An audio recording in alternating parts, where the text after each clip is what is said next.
aquí está el chico del colegio líder del nivel número 4. Esta semana en nuestro curso de literatura vamos a continuar con la generación del 60, pero esta vez sobre la poesía de la generación del 60. La semana pasada hablamos sobre la narración con Mario Vargas Llosa como máximo representante, pero esta vez vamos a hablar sobre la poesía, que también tuvo grandes exponentes. Nos dice, contexto. Eran los años del auge de la revolución en Cuba. Eso quiere decir que los temas sobre el comunismo también llegaron aquí y también fueron adoptados por varios escritores. Y en el Perú, la mayoría de intelectuales ansiaban una revolución marxista que rompiera el viejo orden oligárquico y feudal. ¿Qué quiere decir? Básicamente ellos estaban cansados de que hayan estas diferencias sociales entre ricos y pobres, entre señores que les pertenece tierras que ellos nunca han trabajado, por qué no se considera al indígena. Entonces hay esas voces de protesta, y uno de las grandes influencias es el aspecto del marxismo, ¿no? Que busca de alguna manera cierta equidad entre la distribución que tiene que tener las tierras, que tiene que tener el reparto en la sociedad. Algunos poetas admiraban el proceso cubano, la revolución cubana, cómo se llegó a establecer el comunismo, o sea, ellos aplaudieron ello, mientras que otros buscaban sus propios medios. Muy bien. Características. Primero, durante esta época la literatura era vista como un medio, un instrumento para crear una conciencia de clase. Esto quiere decir que aparte de otras épocas anteriores como la generación del 50 en poesía, ellos se dedicaban mucho al aspecto del purismo. Eso quiere decir que les importaba bastante la estructura del poema, hablar sobre lo onírico, el surrealismo. Pero los poetas de la generación del 60 lo que hicieron fue crear una conciencia social. Hay un mensaje fuerte sobre una revolución. En este periodo de intenso compromiso social, al escritor le queda poco espacio para el compromiso con su propia obra. ¿Qué quiere decir? Los poetas de ese tiempo no creyeron mucho en el individualismo. Es decir, ¿por qué voy a hablar sobre amor? ¿Por qué voy a hablar sobre mis sentimientos? ¿Sobre lo que yo pienso? Cuando es importante lo que está sintiendo el pueblo. Entonces van a ser un poco más colectivos en ese aspecto. Entre los representantes más importantes vamos a tener poetas como Luis Hernández, Javier Heró, Antonio Cisneros, César Calvo, Rodolfo Inostroza y Marco Martos. De todos ellos, Inostroza fue uno de los que murió hace pocos años. Y si no me equivoco, no sé, la verdad no recuerdo bien. Antonio Cisneros ya está muerto, igual Hernández y Heró también. Heró peor, murió súper joven. César Calvo si no recuerdo, pero Marco Martos sí, sigue vivo. Y es profesor en la Universidad Nacional Mayor de San Marcos. Antonio Cisneros, uno de los grandes representantes. Poeta, periodista y traductor peruano, nació en Lima en 1942 y falleció el 6 de octubre del 2012. Ha participado como invitado de múltiples encuentros y concursos literarios en diversos países, en los que obtuvo premios y menciones tales como el Premio Nacional de Poesía en 1975 por el poemario Comentarios Reales. Este poemario es muy interesante de Antonio Cisneros. Pero, Comentarios Reales no es la obra del Inca Garcilaso de la Vega, no. La obra del Inca Garcilaso de la Vega es Comentarios Reales de los Incas, ¿ya? El de él solamente es Comentarios Reales. Pero esta obra hace como que otra mirada sobre los temas que toca el Inca Garcilaso en su obra. Por ejemplo, los temas que él toca en la primera parte habla sobre la época del Tahuantinsuyo, sobre las costumbres, sobre las creencias. Él también lo toca, pero de una manera diferente. Y él habla sobre este aspecto de la conquista. Mientras que Garcilaso de la Vega lo que trató de hacer es justificar de alguna manera a su padre, ¿no? Porque obviamente todos lo tomaban mal, de que también es un invasor y todo ello. Trató de justificar de que estuvo bien que llegaran para tratar de cristianizarnos y todo ello. Él hace una crítica a este aspecto dentro de su poemario. Luego tenemos el premio Casa de las Américas 1968, que es un premio muy reconocido, por Canto Ceremonial de un oso hormiguero. Es una obra que habla mucho sobre el proletariado y el enfrentamiento sobre el marxismo, también tiene bastante influencia. Habla sobre el aspecto de una revolución, de un cambio en la sociedad, las diferencias sociales y todo ello. Y una mención en el premio de poesía Rubén Darío de 1980 por su libro La Crónica del Niño Jesús de Chilca. Ya es una obra poética que es más en el aspecto formal, ¿no? No es tan revolucionaria, tan contestataria como sus otros poemarios. Muy bien, entre sus obras más importantes está Desierto, David, que tiene mucha referencia al aspecto bíblico, Comentarios Reales, como ya mencionábamos, Canto Ceremonial contra un oso hormiguero, es uno de sus máximos poemarios y es por eso que gana el premio Casa de las Américas. Es con el que se consagró prácticamente Antonio Cisneros. Agua que nos debe beber, como higuera de un campo de golf, poesía Una historia de locos y monólogo de la casta Susana y otros poemas que tiene el amor como tema principal. Muy bien, aquí tenemos un pequeño poema de una pequeña parte, ¿no?, de un poema de monólogo de la casta Susana y otros poemas. Y de Dios, ¿qué más puedo decir? Y de Dios, ¿qué más puedo decir que Él no lo sepa? Casta soy, pero no hasta el delirio. Me preocupé, como muchos, por los pobres del reino, y veo como todos el paso de la nave de los muertos y temo, y bebo valeriana, recíbeme con calma, mi Señor. Parece una oración, ¿no es cierto? Pero una oración en el aspecto de ir en contra sobre algunos estereotipos sociales. Muy bien, otro de nuestros grandes representantes es Javier Heró. Joven promesa de la poesía nacional que murió trágicamente sin haber madurado su estilo literario. Lamentablemente Javier Heró se estaba abriendo un gran paso en la poesía peruana, pero fue fusilado, no fusilado, sino, bueno, asesinado prácticamente cuando estaba volviendo de La Paz, Bolivia, y se estaba enfrentando a las Fuerzas Armadas, y murió de 19 balazos, ¿no? Cuando tenía creo que 21 años, si no me equivoco.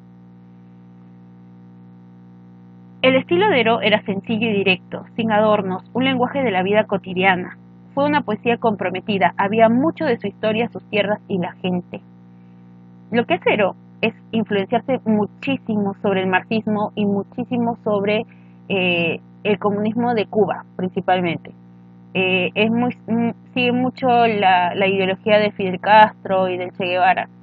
Entonces él también quería hacer esa transformación en nuestro país y entendió que los poetas no solamente tienen que enfrascarse en el aspecto de que, ¿sabes qué? Yo quiero aportar en poesía y nada más. No, un poeta lucha, un poeta representa la voz de un pueblo. Entonces él es lo que plantea dentro de sus versos.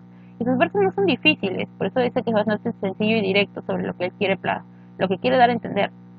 Una simplicidad verbal y metafórica de su poesía, utilizaba palabras excepcionales y utilizó el verso libre. O sea, no había parámetros dentro de sus poemas, no había conteo de versos ni rimas. Entre sus pocos poemas que se rescataron, bueno, obviamente la mayoría póstumos, será El Río, publicados póstumos, ¿no? El Río, El Viaje, Estación Reunida, Poesías Completas y Homenaje, que se publicó en 1964, poema Dos Voces, que utilizaron también poemas de César Calvo, y luego sus Poesías Completas y Cartas, que fue publicada en 1976. Por eso les digo que fue póstumo, porque, bueno, se murió joven, ¿no? También.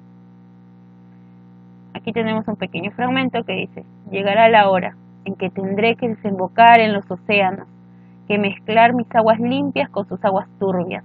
Tendré que silenciar mi canto luminoso, que tendré que acallar mis gritos furiosos al alba de todos los días, que clarear mis ojos con el mar. ¿No?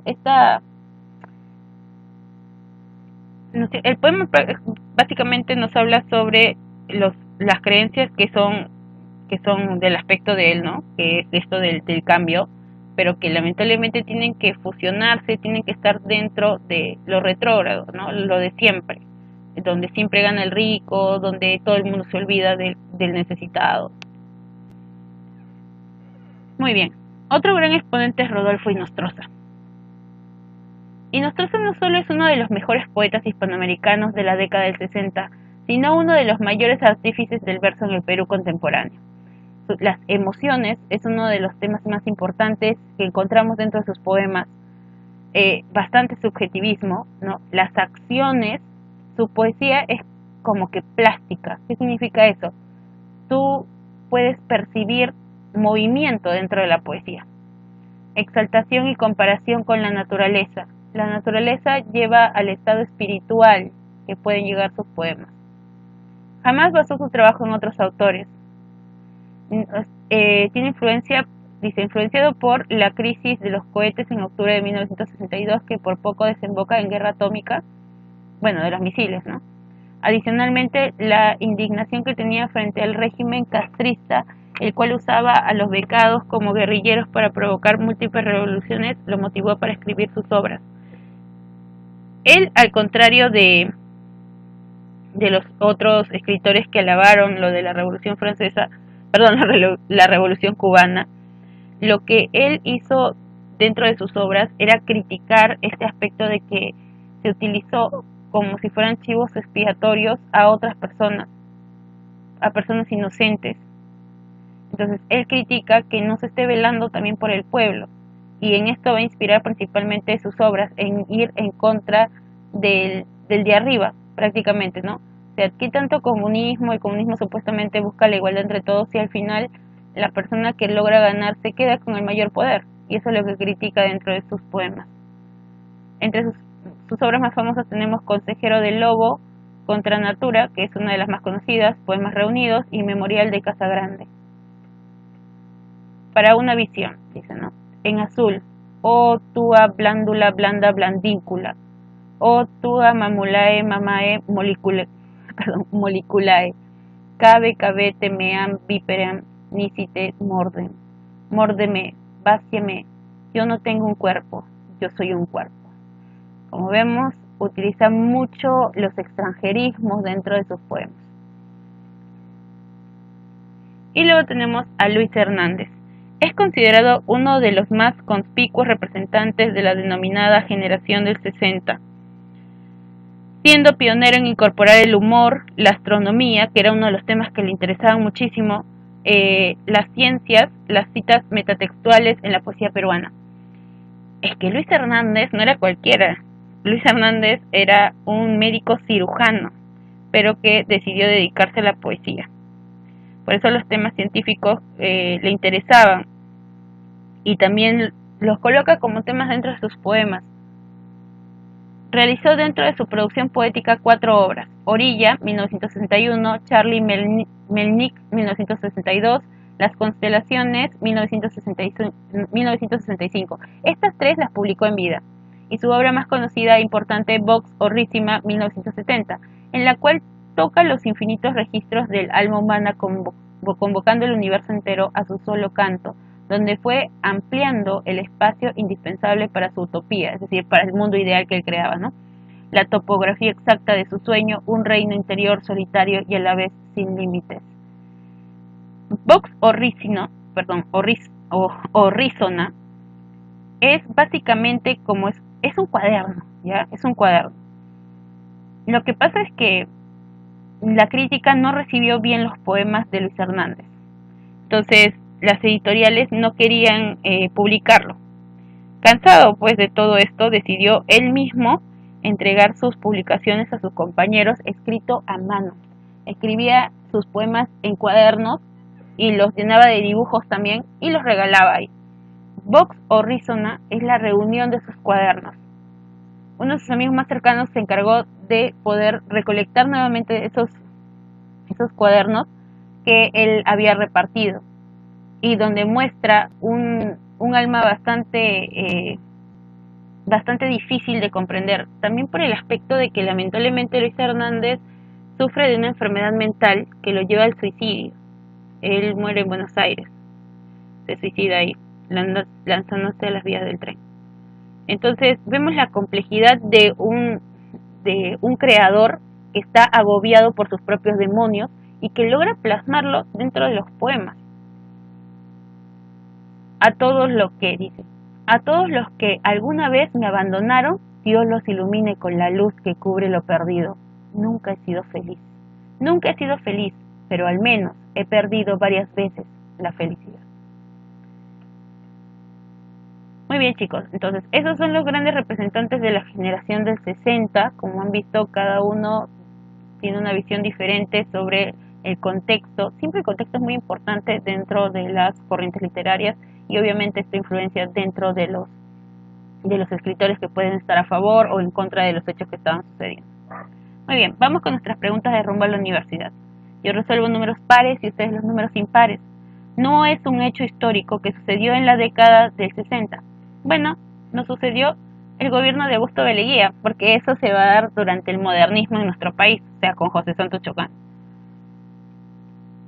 Poeta de la generación del 60 que desarrolló un estilo coloquial y guasón, dialogando con artistas de distintas épocas y nacionalidades. Ese fue Luis Hernández. Luis Hernández era bastante extrovertido y le gustaba compartir para que esto de alguna manera influencie también dentro de sus poemas. Es una obra de Antonio Cisneros y allí está Comentarios Reales, ¿no? Que es en contraposición al Comentarios Reales de los Incas.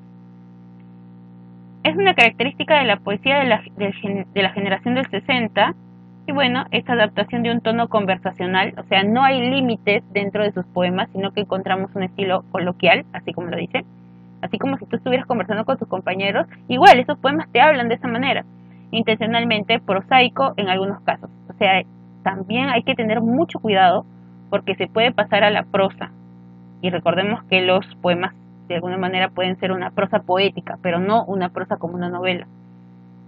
10. El poema sobre Jonás y los desalienados pertenece a Antonio Cisneros. Los temas bíblicos son abordados por Antonio Cisneros. Muy bien. ¿Qué es lo que ustedes tienen que hacer? Transcribir en el cuaderno la parte teórica, en el libro lo que yo ya he resuelto, de tarea tienen en el libro las lecturas, las preguntas de la lectura, rumbo a la universidad los números impares y en el cuaderno van a realizar un mapa conceptual sobre otro gran exponente de la generación del 60, Marco Martos. Además van a copiar y elaborar un análisis interpretativo de uno de sus poemas más conocidos, Muestra de Arte Rupestre. Ya saben que análisis interpretativo es lo que ustedes perciban sobre el poema, mínimo 5 líneas. En el mapa conceptual de Marco Martos entra lo que es su biografía, las características de su obra, cómo él abordó la generación del 60 y mencionar algunas obras sobre él. Muy bien chicos, entonces ese ha sido nuestro tema, poesía generación del 60.